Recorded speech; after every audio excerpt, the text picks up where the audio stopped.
Rob Wood here from Sunshine Coast Marine Electrical Doctor. Today we're going to talk about battery systems, and we're going to talk about battery switches in particular. So on most boats that are manufactured today, they come out with a 1, 2 and both switch. So it has an off, 1 and 2 and both. So you can choose either battery 1, battery 2 or both. This has, you know, it can really go arse up with this, because if you go to 1 when you're going out and 2 when you're coming home, that's ideal. But if you're on both and you forget to change it over to 1 or 2 when you're anchored up, you can flatten both batteries, especially if you've got the batteries are getting a bit tired, they're getting to the end of their life. So what we do with our boats is we use a BEP cluster pack. And what it has is a start, a VSR, a house and a parallel switch.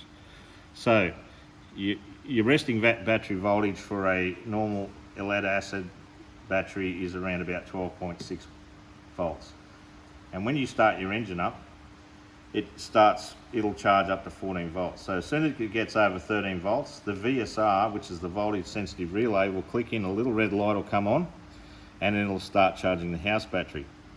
So it's charging both batteries. So when you turn your engine off, the battery voltage on your start battery will fall below 13 volts and it'll shut this off, which in turn protects your start battery.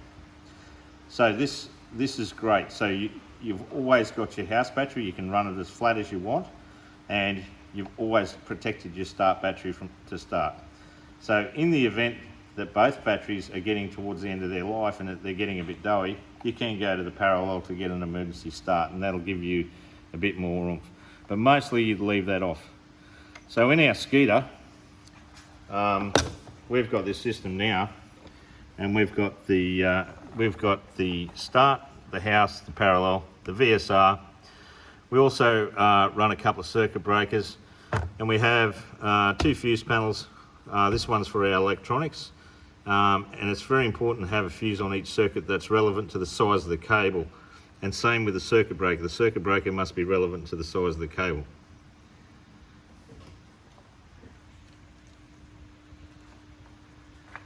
So if you'd like to know more about where you can get these, or if we can help you out, do some wiring on your boat, or set up your boat, we can send you these via mail, and cables you need, whatever you need. Anyway, call us today if you need a hand with it. Sunshine Coast Marine Electrical Doctor, 0427 590 995.